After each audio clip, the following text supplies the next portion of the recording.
to leave several times. She refused on the grounds that it would not be right to leave me on my own. There wasn't much time to make an issue out of it.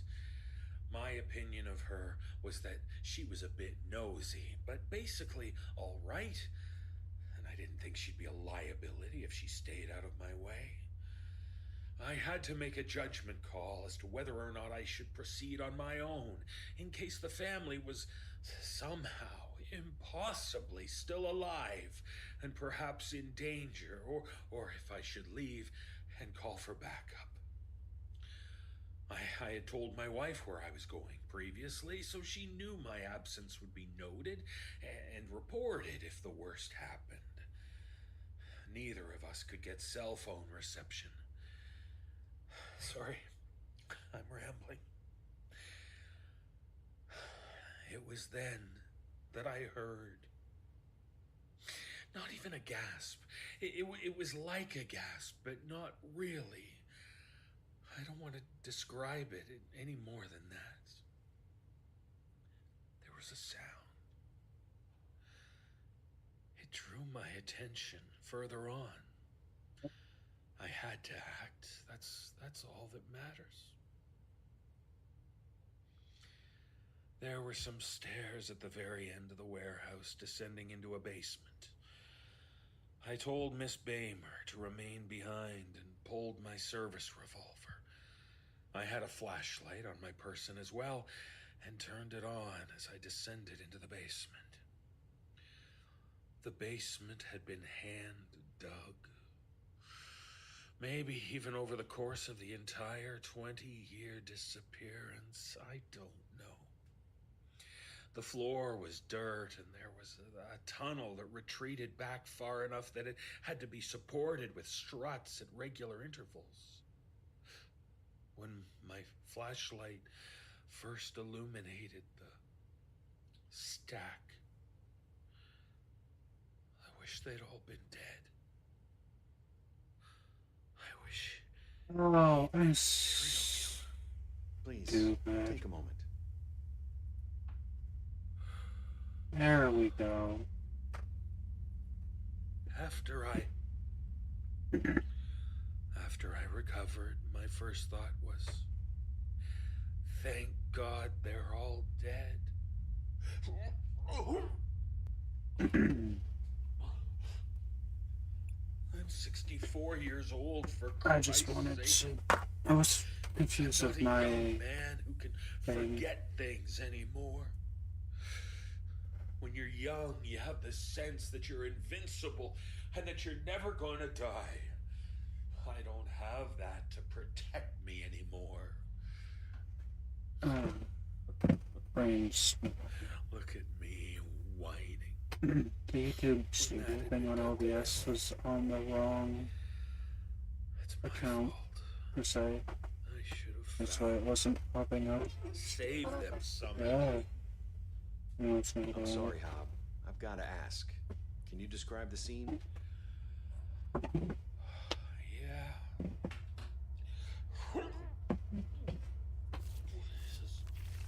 I can. I didn't know where I was looking at first. Hell, I still don't. It was, well, it was a stack, maybe 2 feet thick. From the stink and the coloring, it was obviously made of flesh. I thought maybe he'd hacked them up and stacked them up in pieces. That would have been bad enough. The first thing that alerted me to the truth was the eyeball. On top of the stack was a perfectly round eyeball in the middle of a socket that had been distorted to the size of a saucer. That's when I realized what I was looking at. Oh, 20 goddamn years of torture, basically. He had the entire Driscoll family under those presses for 20 years, keeping them alive on an IV drip, increasing the pressure on them so very slowly that their bodies had time to adapt. Until they'd been flattened like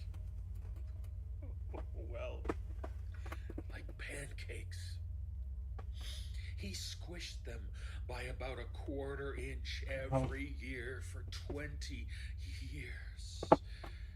Then he pulled them out when they were too broken and wretched to move without any chance of recovery and stacked them on top of each other.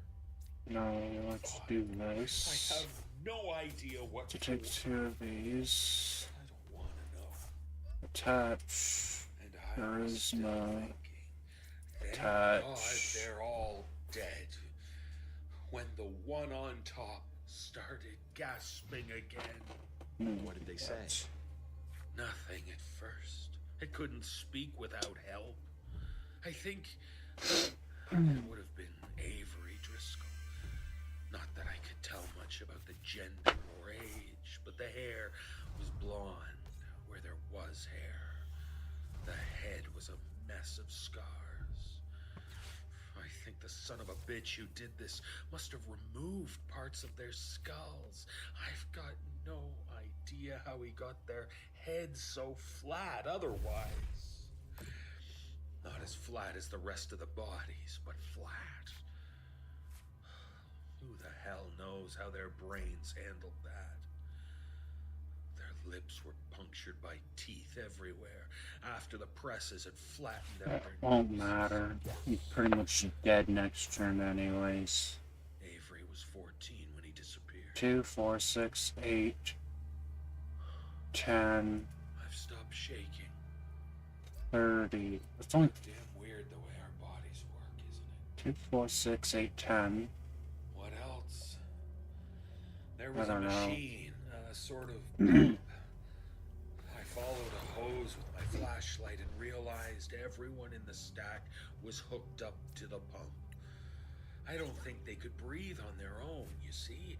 Not after a while. Right, There because simply wasn't enough attack and volumes kill in their me. lungs to inflate. 2, 4, 6, 8. There was It's some still enough to opening kill cut me. right into each of their chests. There was a switch on the pump. I don't know why I pressed it. I was in a panic. I wanted to do something. Maybe some stupid part of me thought that if I switched it on, they would inflate, be okay. I switched it. I increased the volume of air to the topmost hose. I could hear the pump working harder. Didn't really matter anyways, because I was Avery dead. Driscoll started to scream. He begged me to kill him. He said other things too. He didn't make much sense. Kept yelling, Bane. Well, of air actually, maybe I could have over and played over that differently. again. Something about the By maybe bringing up the family, Reggie too. Luck IV Max Didn't instead. understand it. He was Because that in would have been pain, 4 and price I cards. I hoped still would have he'd died, gone but several years least previously. if I had a chance of winning, I would have. Yeah, my thoughts exactly. That's what I should have done I instead. didn't know what to do.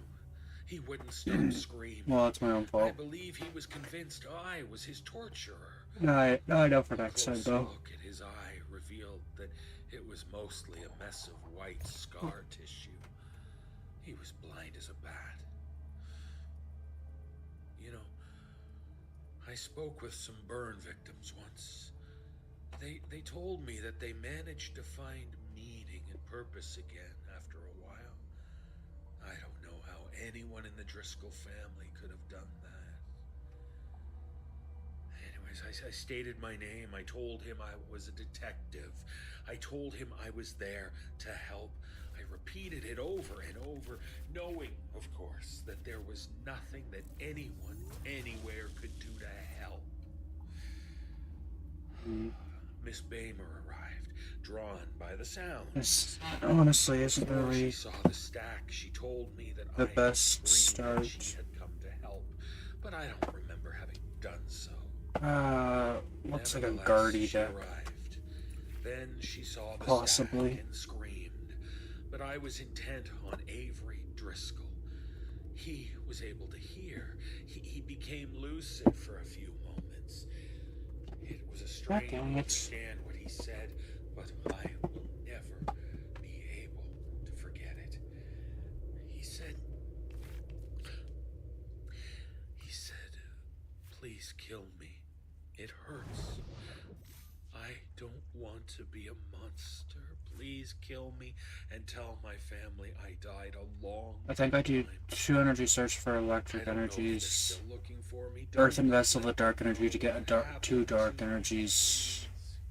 Please kill me. And we go Still from there, alive. possibly. He did, although his tear ducts were too deformed for it to be noticeable.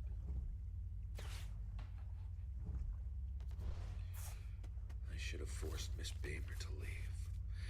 That is the only action in this matter which I regret more than failing to solve this case 20 years ago. Not just for her own sake, but for what she did next. Electric. I don't think she could have wounded them any more deeply if she had tried. Electric. She took away the last comfort Attach. that any of them in that stack had. You see, We'll do this. they had Take not been able 2. to speak to one another for 20 years. She said, "That's all of them, isn't it? That's the entire Driscoll family. They're all alive in there. The whole family." For 20 years, each member of the Driscoll family had been unaware their fellow inmates were the other members of their family. They'd all been holding out hope their family was okay. All of them dreaming someone out there loved them and was free from suffering. Do you know what the screams of 6 people tortured over 2 decades, smashed down to the width of 4 inches, sounds like when they're all stacked on top of one another? It sounds like the gates of hell swinging open. I think that is enough, Detective Milgate. Not yet. It was my mistake. I should have tried harder, tracked down that lead. Maybe that's what they meant, screaming like that. It was my error, so it was my responsibility. I shot them. Mercy is hard, but I owed it to them. I am the one that failed to save them. It only took one bullet to go all the way through. I emptied my revolver, though, to make sure they didn't linger, to give them that final piece. It was the only kindness I had to give them. Okay, we're looking at 3 guardies of some sort. We left. I'm thinking possibly 1 or 2 refinements, and then I elected not to follow the crime the scene. other variant one, the Guard of War EX, I asked if I possibly. could make my statement and leave. And after one of them saw what I had seen, they agreed. May I have my sedative now? Yes. Yes, of course. Thank you. Please, show in the paramedic. I'll roll up my sleeve. My wife has diabetes, so I'm well aware of the routine. Nice. Oh, and please make sure you have the same courtesy available for Miss Bamer. She seemed to have Nice. it worse than me, after all. Poor woman couldn't even throw up or cry. Of course. Do you know where she is now? She told the lead at the crime scene she was going home, but we haven't been able to reach her. Did you try the paper? Which paper? The Daily World. Are you sure? There's no one by the last name of Bamer on staff with the Daily World.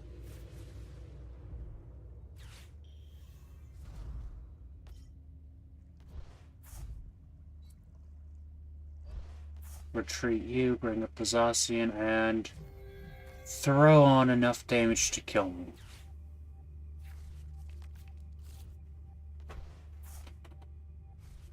Which is... No, you don't even need to.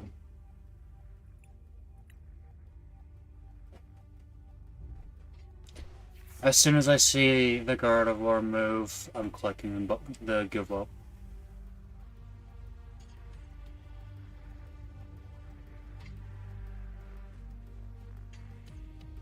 Because there's pretty much nothing I can do.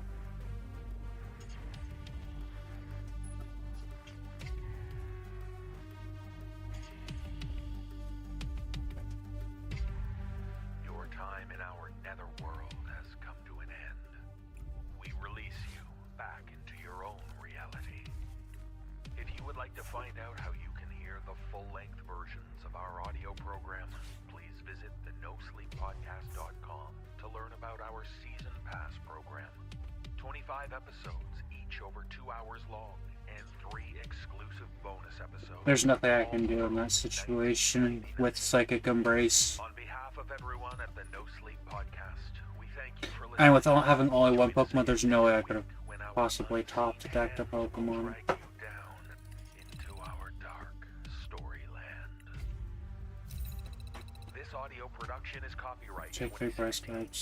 2017 Yeah, by Creative Reason Media Inc. first game I should have definitely just taken or done damage to their other Pokemon instead of taking out their one. The No Sleep Podcast is a trademark of Creative Reason Media Inc. No duplication or reproduction of Actually, no, it wouldn't have mattered because Reggie Alaki has free retreat costs, so still would have died anyways. I wouldn't have taken any price cards.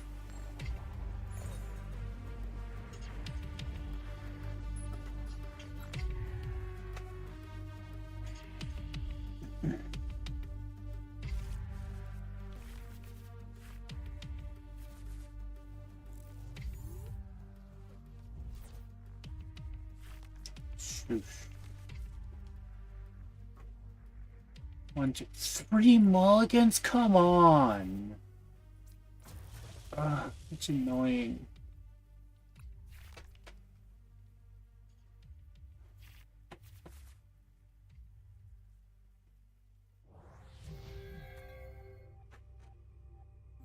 Now's your last chance to save on the Canada's Wonderland Gold Pass. Save now on unlimited park visits through 2024 for just $114 plus applicable taxes and processing fee up to $9.99. The Gold Pass pays for itself in less than 2 visits and makes for the perfect gift for any occasion. But don't wait, because this price ends January 6th. Get your Gold Pass at canadaswonderland.com.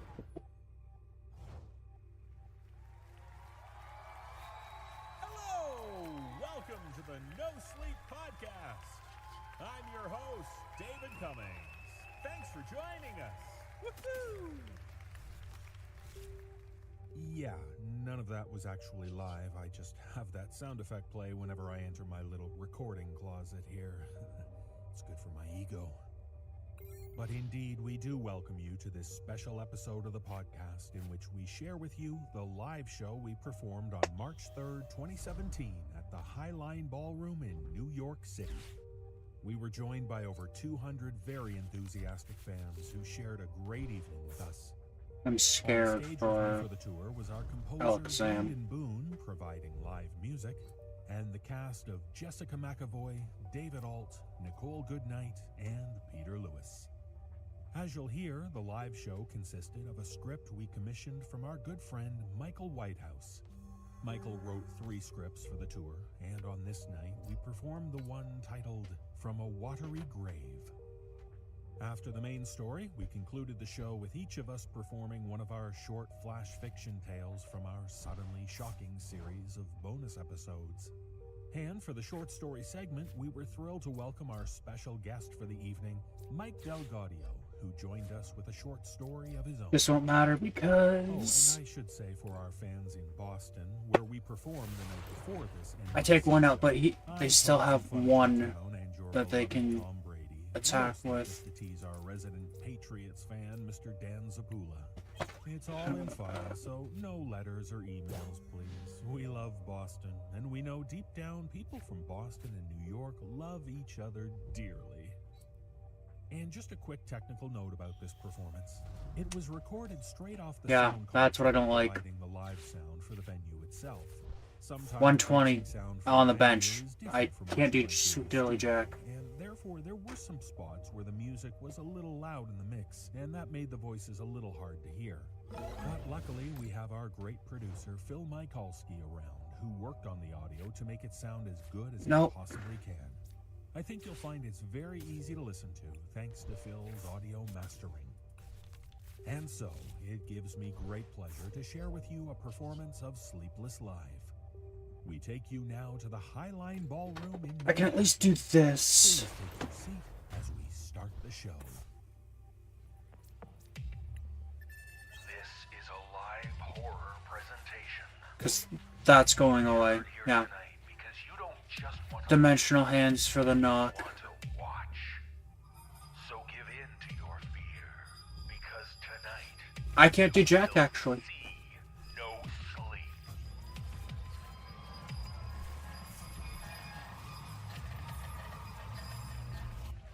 New There's York nothing I City, can do. Brace yourself for Sleepless Live. The dark hours when you dare not close your eyes. Because that's for the knock. Even if I put this up, I can't do anything. Because, like, 2 turns.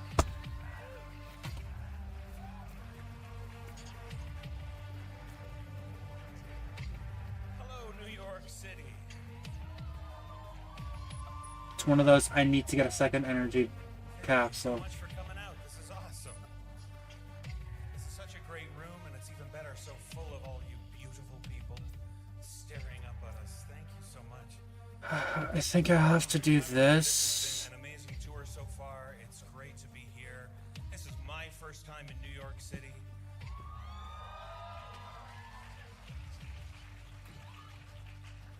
I bring you greetings from my hometown, the birthplace of the podcast, Toronto, Canada. Thank you for having us.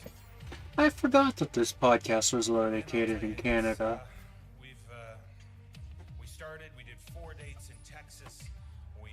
Then we went up to the. I genuinely forgot that this podcast Last night we was were in Boston. a Canadian Right podcast. there, and the folks in Boston wanted to have me convey some greetings to New York, but I probably shouldn't use that language. I don't know. All I heard there was Tom Brady, Tom Brady, Tom Brady. So who cares? Yeah. No, but this really is great. And yeah, like I say, my first time here. We rolled in this afternoon, and it's just been amazing. We've got this huge black van that we drive around in, driving through Manhattan area. Everyone is so friendly. Everyone honks when they see us, saying hi, telling us we're number one. It's amazing. Okay. Very friendly. As long as I can pull this off, I should be. I think we've No, I can't. recovered from that ordeal. Uh, So yeah, you might be wondering what you're doing here tonight. What is a live podcast? Certainly, what is a live no sleep podcast? Well, we're not really trying to emulate the podcast tonight. We're trying to do something called Sleepless Live, and I don't know about you. no, I can't win this. I thought I could, but the Abra, or the Alakazam is just killing me. Written especially for the tour by the great Scottish playwright Michael Whitehouse, and that's going to be the point of the show. And Please, please, please, please, please, please, please. sort of audio drama, Yes! drama format. And if any of you Oh, it won't matter because they can just attach another energy, but time radio kind of series, and that's kind of what we're doing tonight.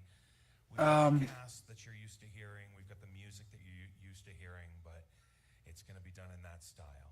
And then afterwards, if you'll have us of our shorter flash fiction tales, some of our suddenly shocking stories, and we have a special guest tonight for you, so it's going to be a good time. And again, thanks for coming out. I know there was a bit of confusion about the showtime, but again, please, please, please, please, please, please, please. I don't think I can win this. And so, Maybe I can. as we begin, I'm not used to talking in silence, and you're used to hearing me yapping with some music underneath me. And so I want to bring out our first character tonight. He joined the podcast in season 3, and when he started, he was this fresh-faced young musician who wanted to try his hand at composing, and over the years he has grown and developed into a very gifted composer. I just need an energy. Sound of the show. Thank you. Thank you, game. Thank you, game. Thank you, game. Thank you, game. You do not know how happy I am for this. Mr. Brandon. Oh. They could have won that game if they had done the mindful spoons. Or dimensional hands, sorry. They just had to have attached an energy there, they would have been able to win that game. I believe. I've heard that if we make it here. Beautiful, beautiful. So now, what is your history with this city, Brandon? Have you been here before? I've been here one time for a concert at the Roseland Ballroom. And who did you see here? The Prodigy. The Prodigy. It was very fun. My music ended about the Beatles. Are they before or after? Around the same time, they were known as like contemporaries. You contemporaries, of course, of course. Brandon, it is a thrill to have you here. I always like to point out to folks that with Brandon, as you can see, this Ooh. man on stage, this mighty man. I think this is Never quite sure full art? what Or it is that creates is that a full art or special illustration rare? The Leslie Pop. Nice. life form on his head that we call the swoosh. That swoosh of hair that we're sure that's where the music comes from, and it just uses Brandon as the instrument, as it were. So I Brandon, sustain it and it sustains me. indeed it does. So Brandon, it's great to have you. Great to have you seen by everybody. I'll just stay up here and this will be... No, go away. Go all the way back there.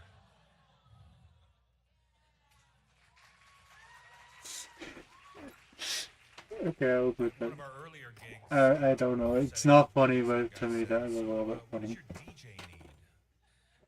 And for the first time, Brandon is not sitting down at a nice table. He's at a DJ table, so he's going to be spinning it tonight. Mm. You're so white, Brandon. Now the cast. Don't have to go with Iron Hands, probably. First young woman joined us. Actually, I could have done Roaring Moon, but Iron Hands does a little bit more damage than I need at first. Who wanted to try her hand at narration and voice acting. And she has, over the years, become one of our foundational voices, our stalwarts. Whenever we have a story that runs 10,000 words, featuring a female protagonist who usually ends up being tormented and suffering and dying, I turn to her because I love her so. You might think of her name if you hear a story that takes place in the woods that involves whistling. Being stranded on a frozen Lake Michigan, stories like that. It is such a thrill that she's with us on the tour. Like I say, she is one of the best. Would you please welcome, living at the base of a large cactus just outside of Phoenix, Arizona, would you please welcome Ms. Jessica McAvoy.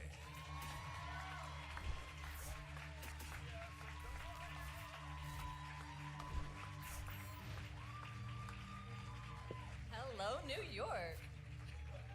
I think it'd be kind of interesting to actually go see one of these live. Jessica, again, we are in New York City. How do you feel? I feel great, David. Feel great. We always tease Jessica because, of course, she's from Arizona. She's not used to the cold and the Oh, are you serious? It's stacks? grass, anything other than dirt and sand and heat. Have you ever ventured? 3, 6, 9, 12. Been to New York City? Never been anywhere in New York Jeez. before, so first time for everything. Right. Despite what 2, we saw 4, in 6, traffic, 8, they are 10. very welcoming people. Brandon was That's like 160 damage right there. Kid you not. He was about to. The swoosh pulled him out of the van, and it was a whole mess. Indeed. So, Jessica, you ready? You're So ready. so ready. All right.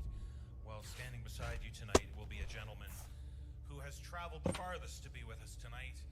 This man is extremely gifted. Nope. He's an astrophysicist. Believe it or not. 180 now, I think that would He be. is No, 160. he is a voice actor, and he's actually 2, 4, 6, 8, 10. Or no, 2, 4, 6, 8, 1. England, Mr. David Alt. That's right, I'm bad at math. Good evening, New York. How are we all doing? I like his voice. He sounds like a nice voice. David, thank you for greeting them like that. I think your normal greeting of "Howdy, y'all" wouldn't have worked here in New York. Don't they realize I'm Texan? I think they've been fooled, yes.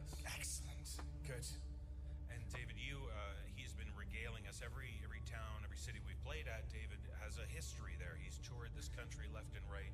Have you been to New York City before, David? I have been to New York City. I've been here twice. The first time I came, I did can't summer wait. camp. I was a can, counselor but I of don't some- want the new year to come now. And I flew out of New York City, having traveled all across the states again. I flew out on the 4th of September 2001. So I was very lucky that my sister was getting married like 9 days afterwards. Otherwise, I might have stayed a little bit longer. The second time I came through was a lot happier though. I was traveling through. I went to, and I didn't realize these things existed, but somewhere in New York there is a tequila library where you go in. It's this basement place, and all along the walls there are just these bottles of tequila. It was the most amazing experience. I don't remember much of it. Interesting. I will quite won't put my hands up there, but yes, that is my history in New York City. Wonderful. Full of booze and debauchery, basically. Of course, yes. 2, 4, 6, 8, 10, 12. Thank you. Well, Why would you do that? Not just kill me? We are, of course, in New York State. I don't know. I'm scared. Is from New York State, currently living here. When she joined the podcast, her wide range Oh, of voice that's acting why. Because made me use her in a very special you'll just way. bring that. She's very gifted at playing young girls. If we ever have a story where there's this girl being tormented by Oh, yay. I would turn to her because she does that so well. But as she Might as well just has make it grown, voice acting has more grown. pain for She myself. recently did a story you may recall, and let me just ask you this: by a little show of applause, how many people here tonight are season pass members?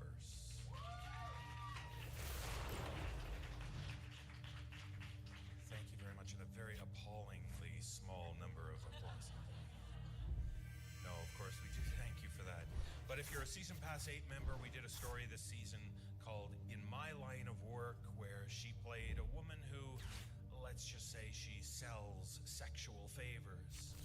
And there's a line in that she uses, which has kind of become her motto. And it's Oh, I the know I'm line, not going to be able to win this, "Boner most likely. dethroner." And so I think she's planning on having that etched on her tombstone. Would you please welcome from Rochester, New York, the beautiful blue-haired Nicole Goodnight.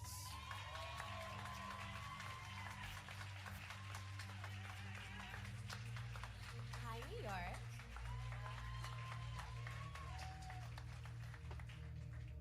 Nicole, Oh, David. boner dethroner. I eat you in that story, so I don't want to hear it.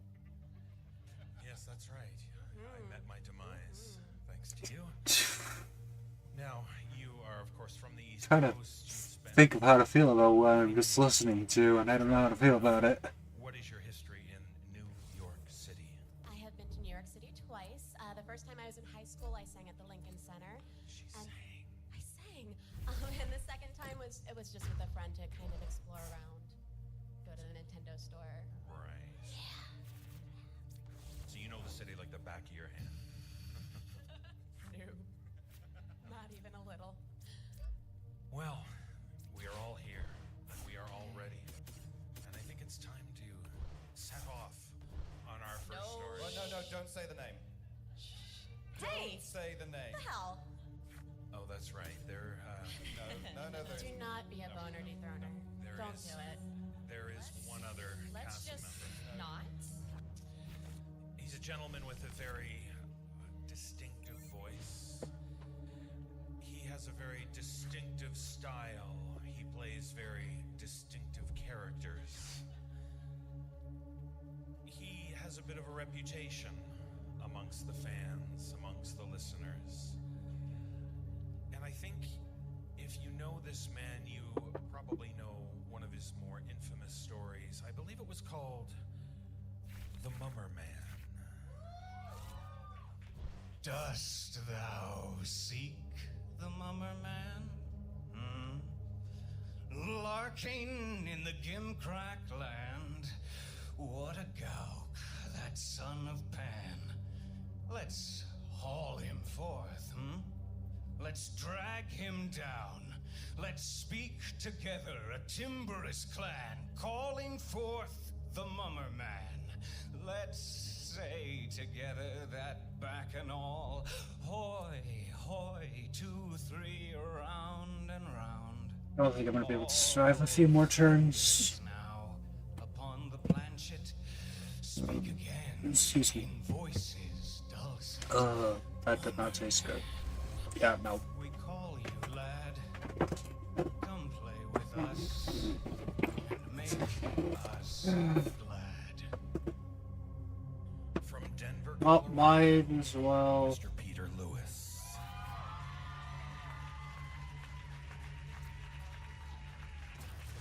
Yeah, I'm not gonna be able to win this. They just need a single boss's orders. And I'm done for it. Well, Peter, you always clear the stage for some They will, reason. if they do what I think they can, or will, they'll retreat out this, they'll bring up this Regielak guy, they'll boss us up Miraidon, and We've grown to one love shot. Peter on this too. Actually, no, they don't even need to, Peter, what is your history because of the with, extra damage New York? it'll do. You have one. I do. I've been here twice, I believe, escaping various legal complications. Which follow you everywhere, it seems. Yes, and I've loved it. I've loved it so much. Excellent. Well, you're ready. I know that. We're ready. So I think it's time to actually delve into our story tonight. This is a story that takes place on a ship. Yep, there we go. Ocean-going vessels have a long history in horror. And I'm dead. Ships which have a dark past. Because that's like 280, I believe. 6, 7, 8. Yeah, it's like 280 damage. Has happened on those ships. That is where we're taking you tonight. Why is it only 220? An expedition Oh, wait, you're basic electric. This isn't basic. Never mind. are there because of strange events which have happened on this ship, and they want to find out why. Yeah. And so please join I don't want you to have an extra energy. Even though this thing can't attack next turn anyways. And you're gonna swap it out for that thing. Have 160 damage. The only damage I'm doing this turn. All right, settle down, everyone. All of your questions will be answered in a moment. You lot in the back there, quiet! Well, tonight's briefing is to inform you all of why you're here and what can be expected of you. When I say that what will be discussed here tonight... Yeah, you don't even need to do a you will most certainly massive damage to do that. We are a professional crew, and we must follow these instructions to the letter. For those of you who have just joined us at port, we, the crew of the Starling, welcome you. My name is Captain Leonard, and I am in command of the Starling for the duration of this expedition. With me here tonight to help brief you all is Dominic Jackson. whom I'm And sure actually, needs I will no be right introduction back, chat. as I need to the quickly world use the full of restroom. famous explorers. Alongside him, we have Tanya Price, a reporter with the Telegraph, and Dr. Susan Weaver, who is heading up the scientific portion of our mission.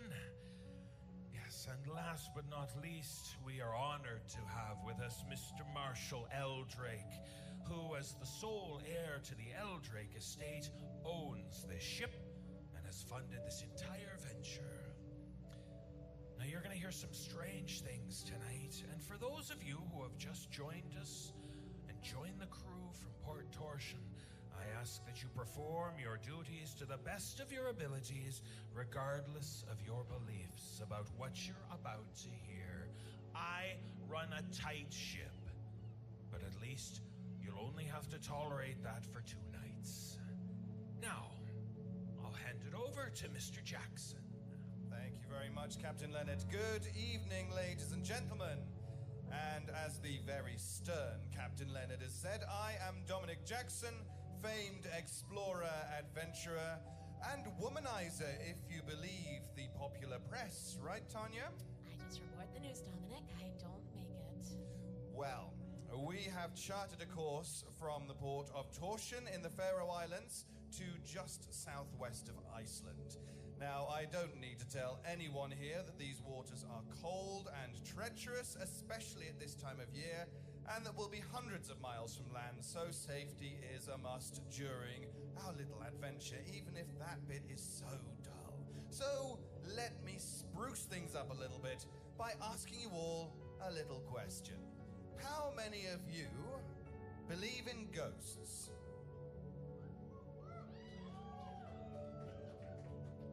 Whoops and cheers. Is this the normal thing on your chip, Captain? It certainly sounded like there was a lot of skeptics out there, a lot of silence. Yes, well, I'm one of them. Well, absolutely, and so am I. But the thing is, I find myself bored of the usual expeditions. I've been up the Amazon River, I've climbed Everest, I've marched across the Sahara and Siberia, I've even made it to the South Pole. I've done it all.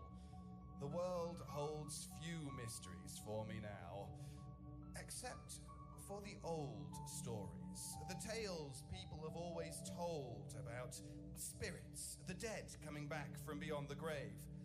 Now, while I've dismissed all of these as superstitious nonsense, I want to be sure for myself. But I need to maximize my chances of actually seeing something supernatural, an event which could be said to be reliable. I didn't find such an occurrence until I read the history of this ship that we now sail on, the Starling. It fascinates me, and with Mr. Eldrake's approval and his not insubstantial financial backing, we are going to see if there really is anything strange on this boat after all. And that is why we are all here, to look for ghosts. But let me leave all of the paranormal stuff to Dr. Weaver, who will be able to explain it much better than I will. Thank you, Dominic. My name is Dr. Susan Weaver, and I'm a traveling professor currently heading a research group at Edinburgh University called the Kessler Unit. Perhaps you've heard of it? No? All right. Well, it is one of the last scientific laboratories in the world which investigates the paranormal. Once Dominic alerted me to the history of the Starling, well, I simply had to come here to document it for myself. And you, the crew of the Starling, are going to help me. Now, each of you has been provided with a small pocket notepad. I want you to write down any experiences you might have, whether you see, hear, smell, or feel something unusual. And make sure you mark down the time. This will help me collate all of the data for a paper I'm writing about this very research expedition. It is extremely important that each of you do this. I cannot stress that enough. A ship of this size, 500 feet long, I believe, has many cabins and hallways. It would be a hopeless task to set up surveillance equipment everywhere, and so resorting to good old pen and paper is a must. If anyone has any issues with this, please do let me know. We'll arrive at our destination southwest of Iceland during the night, or by the early hours of the morning at the latest. Now, this is when we hope the paranormal phenomena will show itself. To tell you more about why we believe this is the case, I'll turn you over to Mr. Eldrake, the owner of the Starling and the financier of this expedition. Thank you, Dr. Weaver. Now, I'm as puzzled by all of this as any of you, but when Dominic here contacted me, I had my own reasons for funding this trip. Before I get into that, though, let me fill you in on a little family history, or rather the history of this ship, the Starling.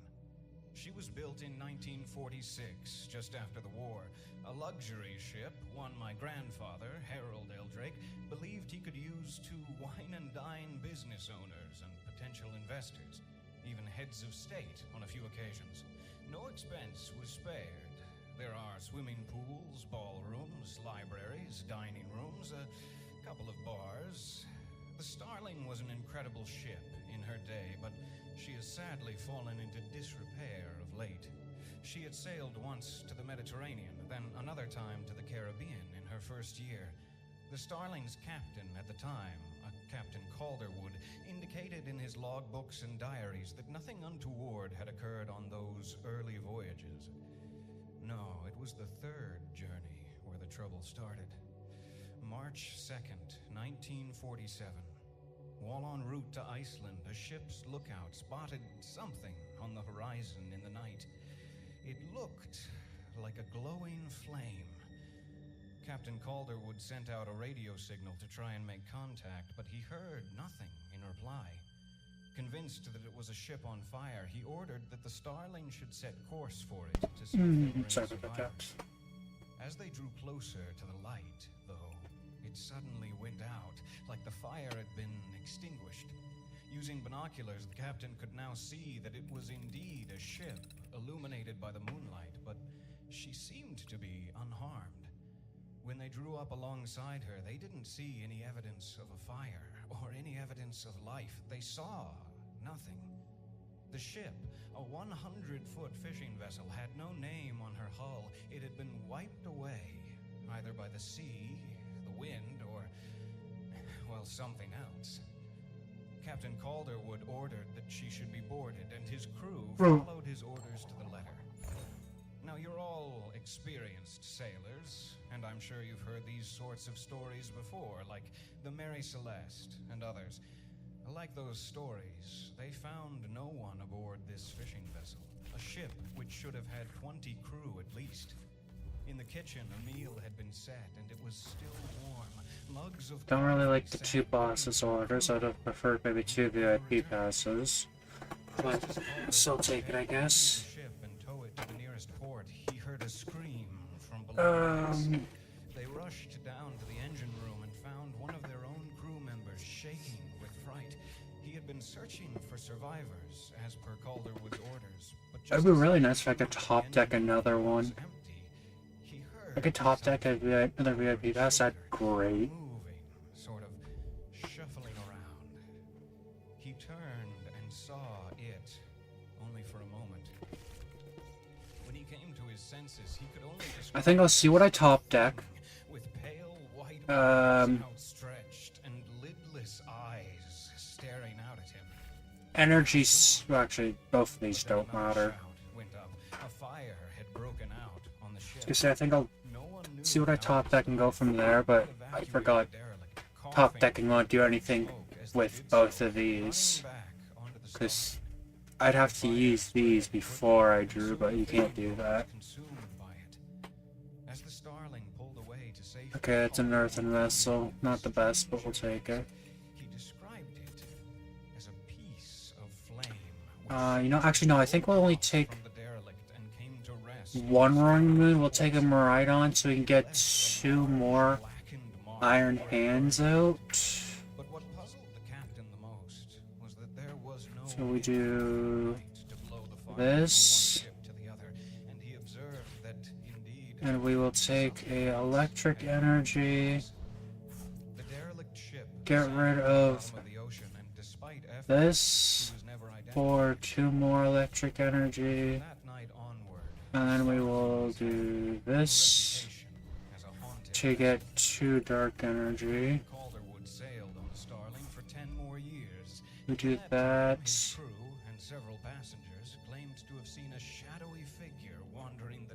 Okay, 1, 1.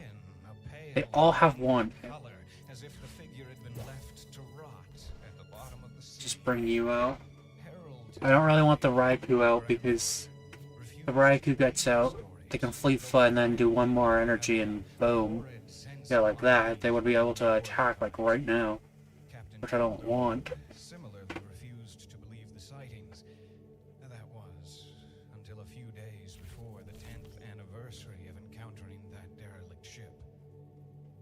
It was a moonlit night as the Starling sailed off the east coast of Spain. Captain Calderwood noted in his journal that he had gone up on deck to smoke his Do pipe. this, we do this, we'll take this. But as he was filling his pipe with tobacco, he happened to look down at the water, and there it was. Let me do that. A shape clinging to the side of the ship, staring up at him. Calderwood was shocked at what he saw, but before he could call one of the crew to verify what he was seeing, the shape moved to a porthole on pale white hands, and as Calderwood put it in his report, the figure then seeped in between the bolts around the porthole like a toxic gas and was gone.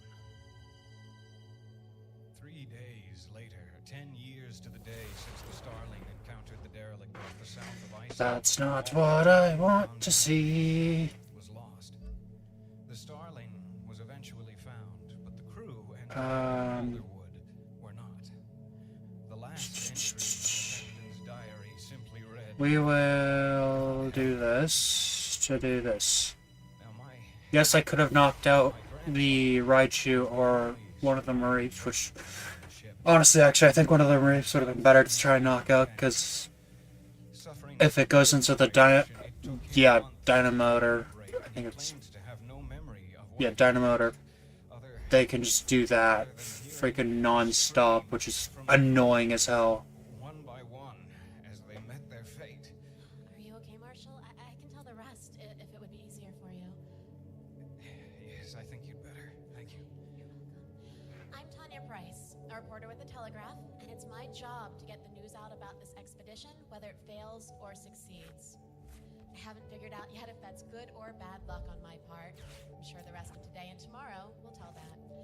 In any case, Marshall has a deeper connection to this mission. Yeah, I should have figured it'd be another Mareep than a Shonkachu. Which this is actually the Pikachu that I used before. We then come to 1967, 20 years since the Starling encountered the derelict near Iceland. And on that anniversary, one of the dock Which, workers actually, was never seen or heard from again. they are definitely going to be wanting to try and get this out ASAP, I believe. And so over time she rested up. It I'm wasn't hoping I top deck a that his son decided to Giovanni's Charisma, take it as his own. and I don't. That's annoying. Ignored the warnings, and that seems to have I don't think I have any more electric Pokemon. I don't think I have any Pokemon. Oh no, I do. I have one. Okay, so I have a Thornton in my prize. I still have all 4 Charismas, which is annoying because I haven't gotten any of them. was Marshall Eldrake. So you'll understand then why Marshall here has funded this expedition. He wants to know. You know, I think we just do this again. So, there you have it. It's up to you if you believe it or not. Now, I don't know if there is something haunting the cabins of the Starling, but I feel like they may retreat their Raikou to use Dynamotor for one of these. That way they, and if they have a electric energy in their hand, they can just kill it. And if they do that, then I can't do anything. Yeah. Retreat the Raikou, Dynamotor, and energy onto the Pikachu VMAX. There's 250 damage right there. And it can attack non-stop. That's the end of tonight's briefing. Dismissed. Please remember to record anything you experience for the experiment. They're not listening to me, are they? I'm kind of hoping they don't see a thing, Doc. Not after going over the history of this old ship again. Now, if these things do exist, Tanya, there's nothing to be afraid of. They can't harm you. I hope you're right. I mean, I understand why you do Lightning Rodeo, but at the same time... I'm still not talking to you, Dominic. Trouble? Dominic here called in a No, I know why. He made sure they assigned me to this gig. If you'll excuse me, everyone, I have some business to attend to. I'm pleased It won't matter. delighted if you would join me for Do this, they can Dynamotor the energy onto here, attached to here. good night. I think I'll catch up on some reading while we wait for nightfall. I'll see you all at dinner. See you, Doc. I don't know why I'm even bothering to try. I can't do anything anyways. You're the only reporter I almost trust. I take it you two have met before? Met? You could say that. We were a couple a few years back until Dominic here disappears off to China on expedition, and I have no idea he got back because he doesn't call me when he does. Look, I said I was sorry, Tanya. I said I was an asshole, but please, we've got a job to do here, and I think we should focus on that. Oh, I am focused, all right, but should your asshole personality come to the fore, don't be surprised when I make it my headline. Look, I'm gonna go and unpack. I will see you both later. Sorry. Yep. I didn't mean to pry there. It's not your fault, Marshall. Thank you again for taking over for me during the briefing. It's really not Nope. the story I Goodbye. You win. Must have been awful being orphaned like that and not knowing what happened. Yeah. Eats away at you, I guess. I didn't even realize how much I wanted to know until Dominic here contacted me. 160 to 600. Strange one. Dominic, he's not all that bad. He just thinks too highly of himself. That's all. The world ends and begins with his adventures in his mind. I think he believes that deep down, when he goes off on an expedition, the world is just waiting with bated breath for his return. When honestly, he's very quickly forgotten. Out of sight, out of mind. Yeah, something like that. And hey, listen. Thanks for taking me out last night. I had a great time.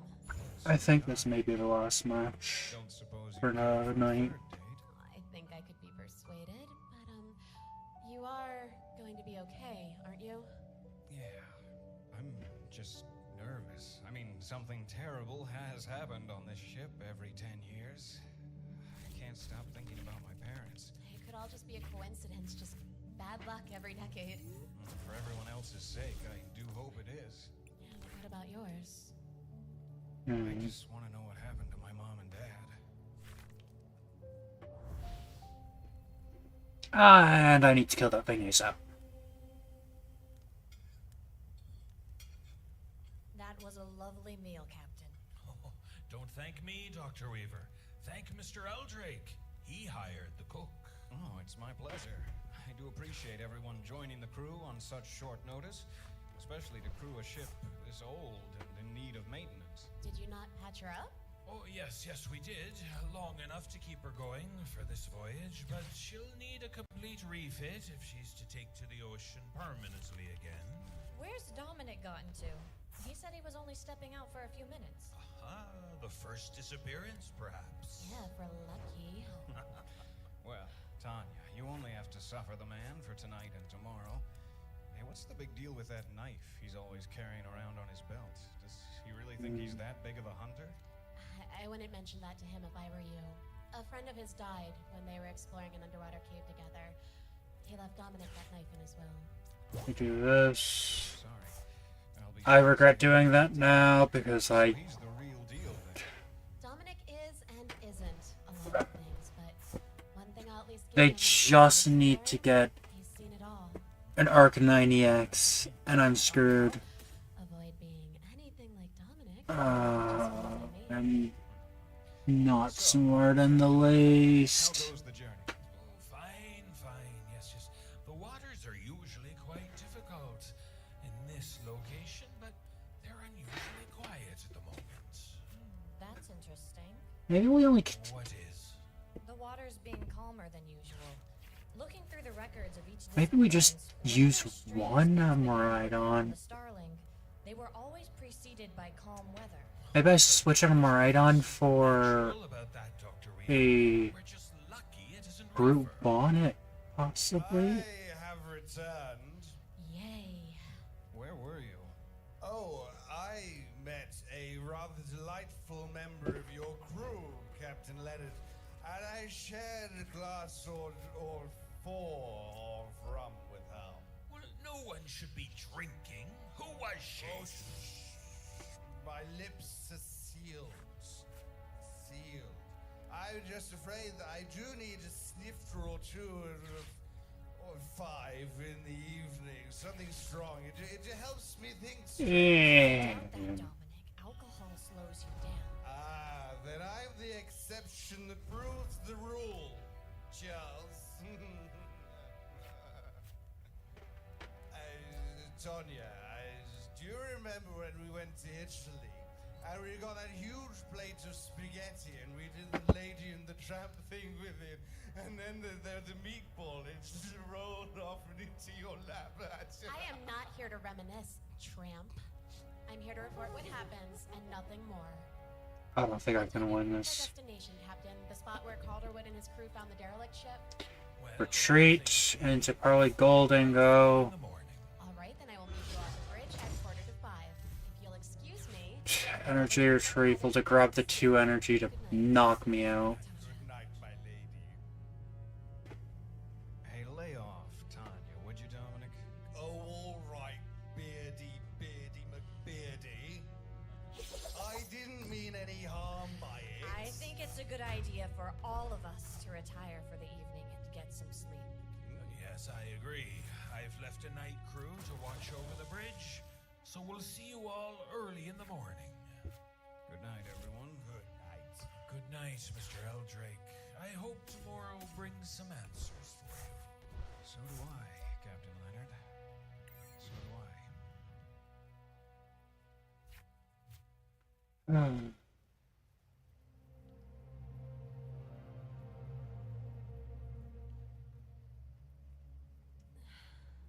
They're able to get those 5 energies back into their hand. 3 a.m. Or whatever energies they do have. What's that? Hello? Hello? What is that?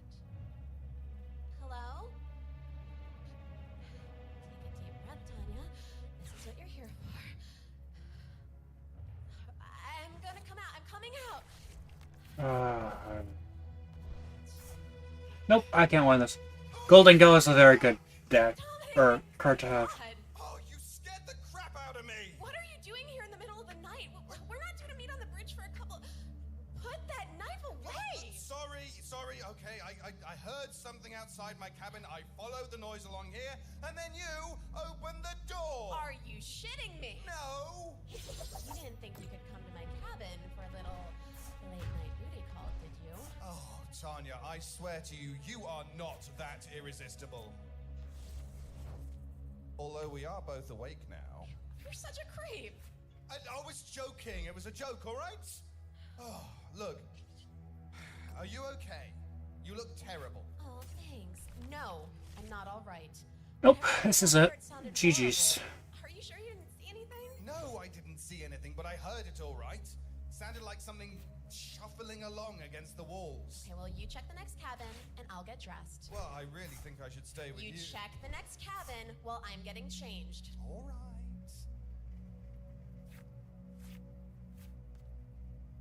Nope, GG's for them. There's nothing in here. Tanya, can you hear me? Let's just go get the doc. She's not far from here, and she'll want to know about this. You think she'll actually know what that thing was? I'm not sure, but she's got previous experience, I think, of this sort of thing. I feel like I should make a deck like this. What do you think? Left, right, or straight on? Well, Explorer, I think it's left. I'm actually gonna make a deck off stream with Golden Go. So, how are things at the Telegraph? Are you enjoying it?